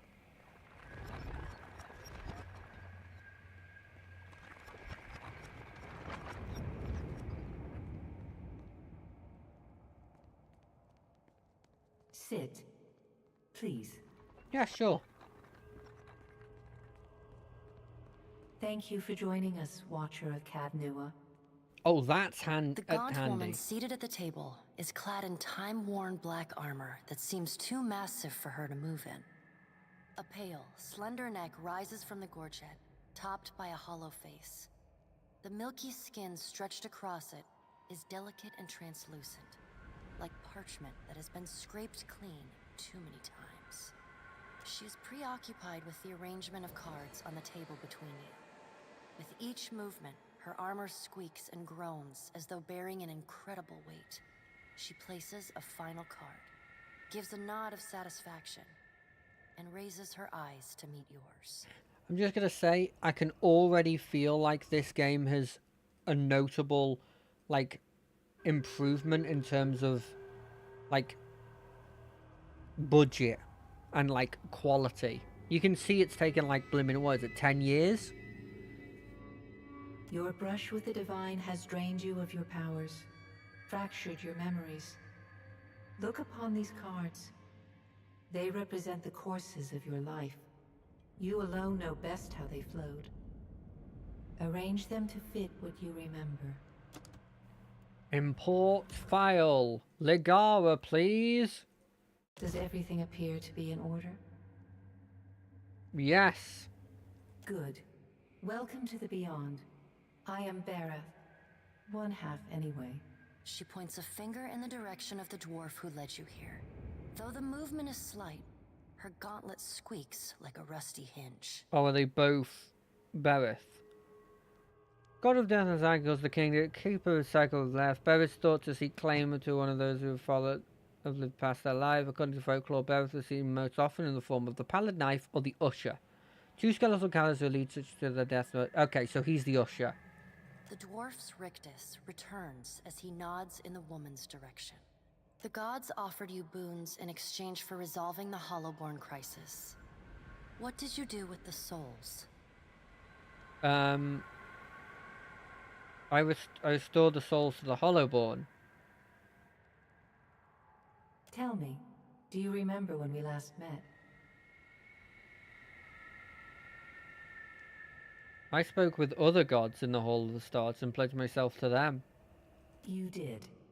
She places a card on the table, showing a tall tower with the gods' constellations arrayed around it in the sky. She places a card in the middle of the arrangement, a bell tower with no bell. Her fingertips slowly drag away from the card, faintly creaking as they retreat across the table. You had need of the gods once before. Now it seems we have need of you. The being that occupied Odnua's statue beneath your castle was the dead god, Eothas. Of this we are certain. What we do not know is what his intentions are. Though Eothas stole a large fragment of your soul, you were strong enough to survive the onslaught and enter the in-between. Okay. You and he are still connected. He has chosen a body made of living Audra, perfused with the power of thousands of souls, including yours. It should be little difficulty for an experienced watcher to find him. Am I dead? No. But neither is your body truly alive. Your lungs draw breath, your heart pumps blood, but your flesh is as soulless as a Hollowborn. That is, until I return you. She delicately places a card upright on the table. The art depicts Ashley souls Johnson. flowing Got out it, of a sorry. pillar of Audra. I'd like to find him as much as you would. He destroyed my castle and killed me, and there's so many people around it. And yeah, sure. Well, I'd like to find him as much as you would.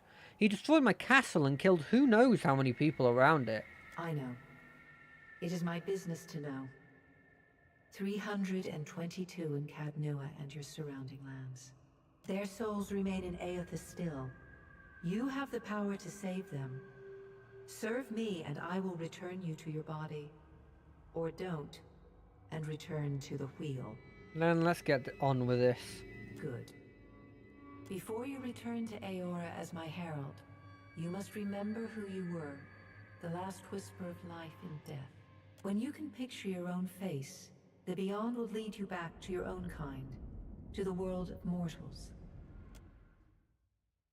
I mean, do I just make a completely different character that isn't a dwarf?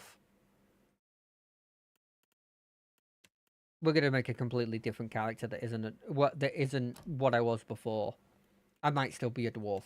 I like the godling though. Godlings are cool. I want to give the godling a try. It would make sense for me to come back as a godling anyway. But like, none of these are the. I wanted to play the feather one. Why can't I be the feather one?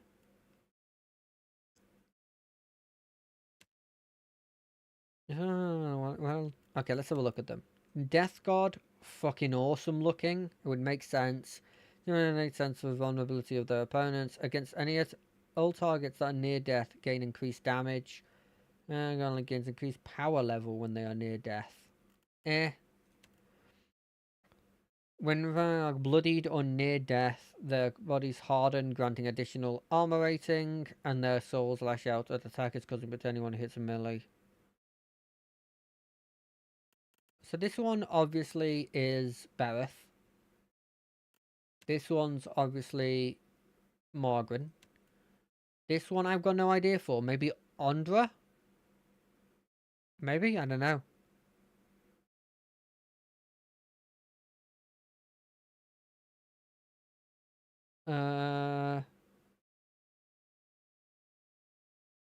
Sorry, there was another thing. Nature? And you know what? Maybe I stay dwarf. I feel like I want to stay dwarf. I think I was a mountain dwarf before.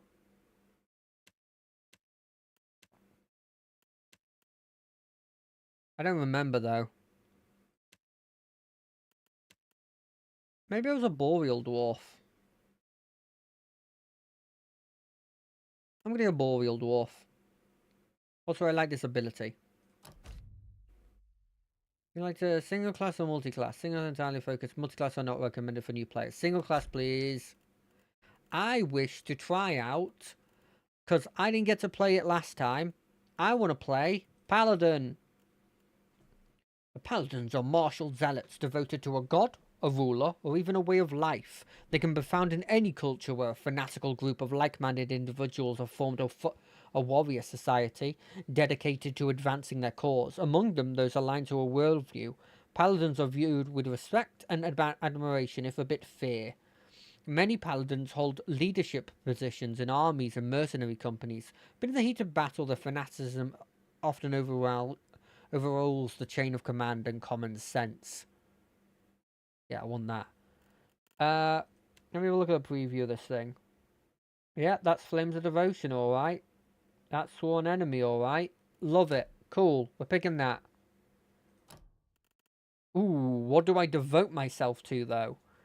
Many of the merciless and cruelty paladins believe that extreme warfare brings conflict to a swift close. They maintain their reputation for unrelenting savagery, never give quarters, and never abandon the field, even if their employers command them to. Interesting. Maybe. The oldest that one would make sense for me. The oldest known order founded since the shattering of transformed into protecting and predecessors of the immense Drakorziv finale, as well as over culture. No. Gold Pact. Mercenaries that care about money. I know that one. Charitable who aid troubled travelers, celebrate kindness, condemn deception and malice, even when dealing with their enemies. The rank of caves are filled with the kiss of all races and all cultures. I think I'm probably going to be choosing that one, let's be honest. I think that one's me the most. I was a highly person anyway. Honesty and diplomacy over cruelty and aggression. You know, found in honor of the elven nobles who helped to unite them. Okay, no. Although that's pretty good. It's a third order dedicated to Wodaka. No, I'm going Kide Waynefarers. I will take Sworn Enemy. Might, intelligence, and con is needed, eh?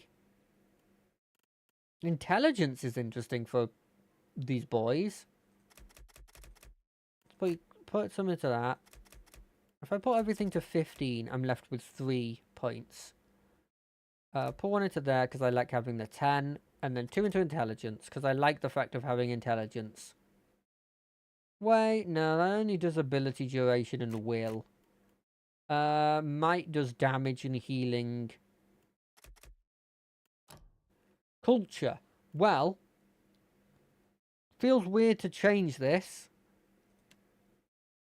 I'm not from the Deadfire. I'm not from Idir. I'm frankly from the... I'm from the Deerwood. Let's be honest. Where's the Deerwood as an option?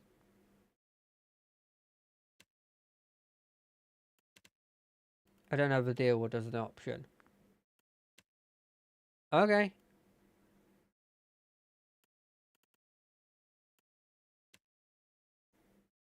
I don't know which one of these I would pick. What do these have in terms of dwarves? I guess the white has dwarfs in it. And I'm an Arctic dwarf, right? Yeah. What was I before? Before I was an artist. I don't feel like that would have changed much. But artist isn't an option, so maybe it did.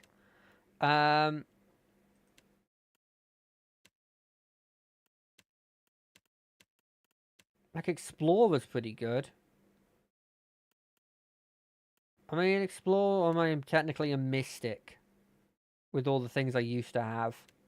Probably I'm an explorer, let's be honest. Weapon proficiency. Ooh, what do I want to wield? I kind of want to be a 2-weapon fighting boy.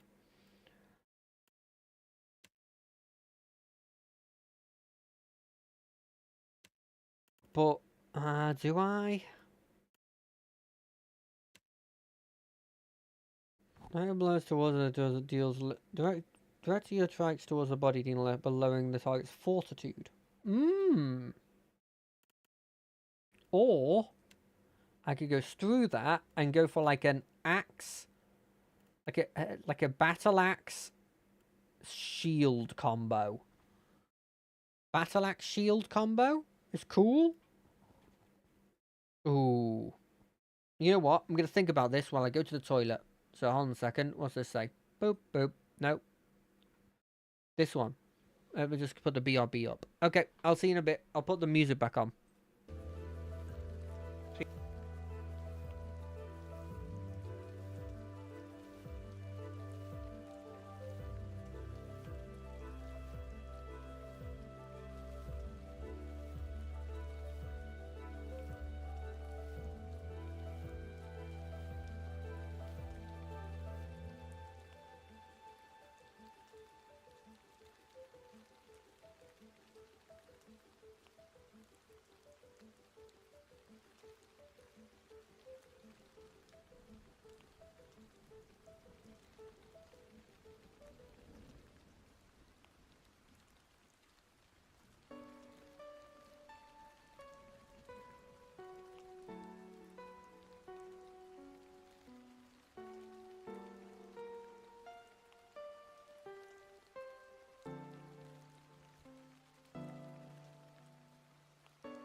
Last week you didn't even know her name.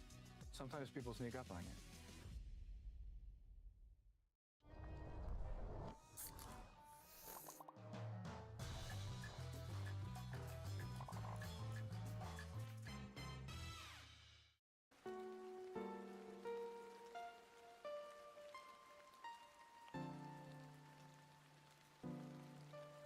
How's the music going?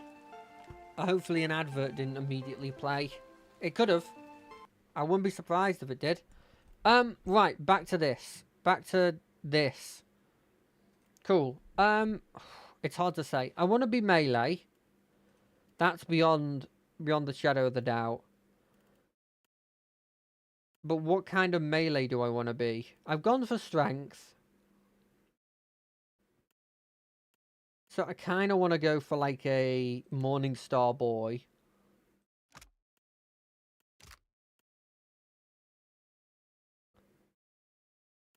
But generally, like, I also kind of want to go for like a battle axe shield.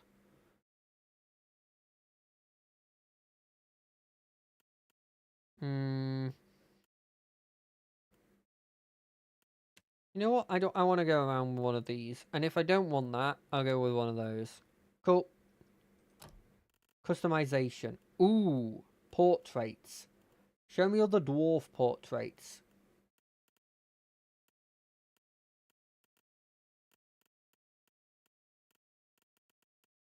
I mean, that's just me. That's just this character. Let's be completely honest.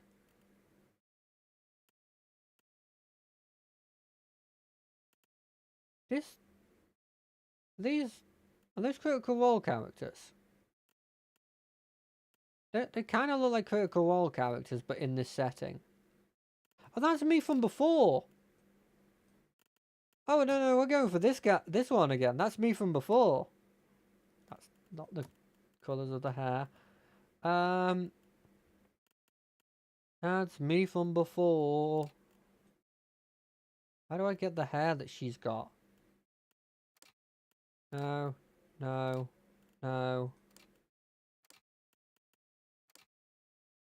This? Kind of like that. Okay, but like colours, hair colour. She's like got this reddish colour.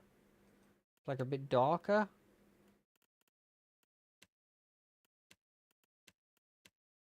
Like that. Yeah, that's kind of it.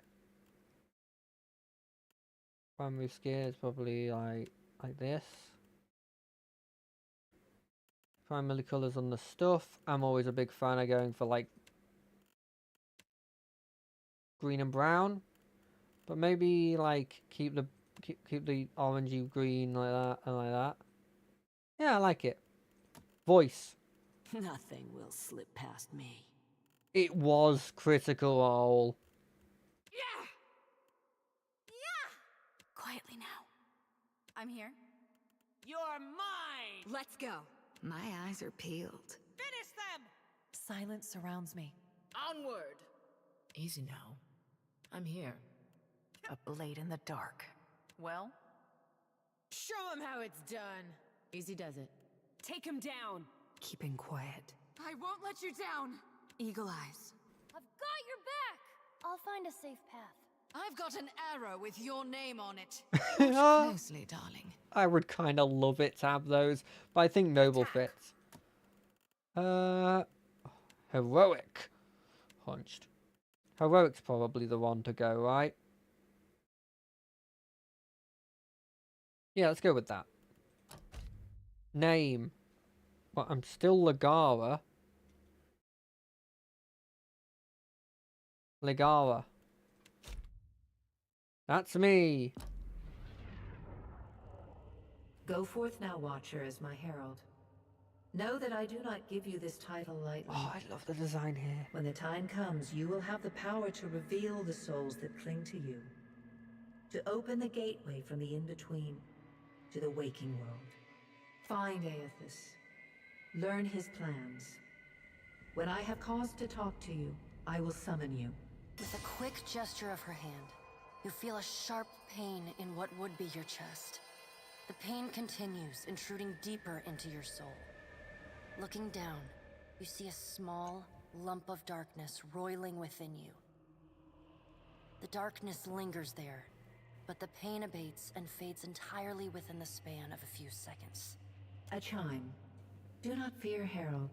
It will not harm you unless you choose to cross me. I trust it will not come to that.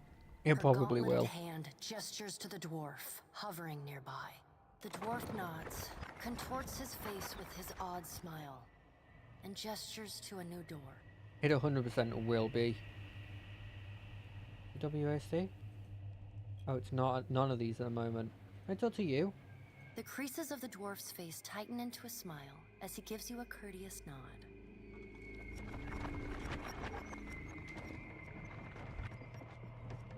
Interesting that they gave them faces in this. Whereas at least Hylia, when I met her, she was just like a concept, and so was Ondra. Like I was just looking at a tree with a bunch of birds on it, and like the ocean, when I was talking to them before. Is that idea?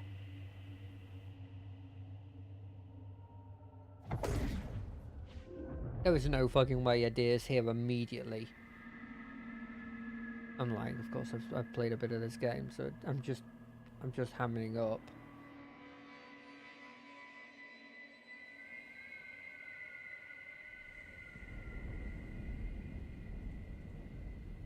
The return to your body feels like waking after a fitful drunken sleep. The rocking of the ship sends pain jolting through your limbs. Crashing waves hammer inside your skull. Adir watches over your body with a glazed look, taking long, even tokes from his pipe. Oh, it's my At the main first man. movement of your chest, he starts.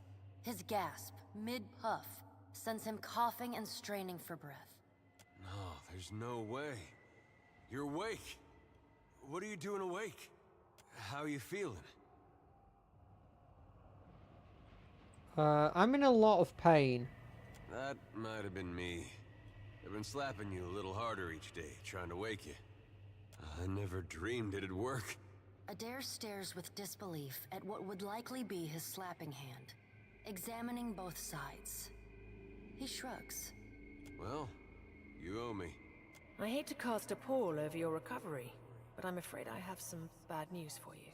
The voice echoes from inside the bust. The remains of the steward of Cad Nua.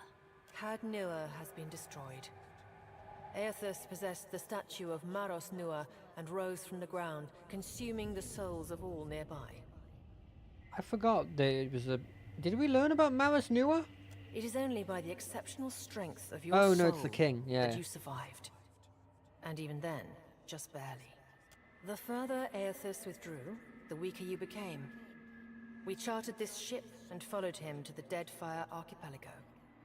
I know not how, but it seems he has retained a piece of your soul, and proximity to it has brought you back. I know. How could you know all that? You've been faking on us. Misfortunes brewing topside. Magrant fires, the captain stirs. An older man with ale-sour breath rubs his bloodshot eyes and stares at you. Engrim, the smell of drink on your breath could wake the very dead.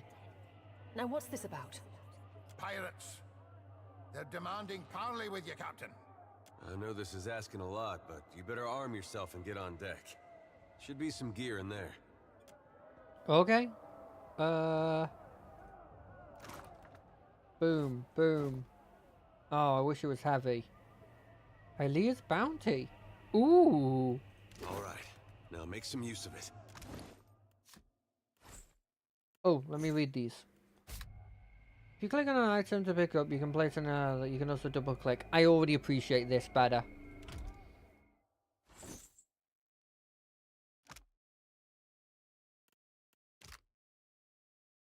Food can only be consumed when resting. Okay. Secondary. Main. The pirates of Deadfire are notorious. I suggest you deal with them quickly. So I have 3 of these powers up. I can use this, or I can... That's free. Visage of Death Heralds is still there. Cost of accuracy. I'm not really going to be doing that. I think we're going to call it here. And you may be like... Oh yeah, these are the other ones I did. You may be like, well, we haven't actually done anything. But we've hit our time. You know, we've hit the time. We've actually gone over. Lost by the time we do. So, I hope everybody had fun watching this. I hope everyone liked the review. I tried to at least have some notes for it, but I started rambling immediately. I'll see you on Friday for some more Guild Wars. I'll see you on Monday for whatever we feel like, and I'll see you next Wednesday for more of this. I'm really looking forward to it now.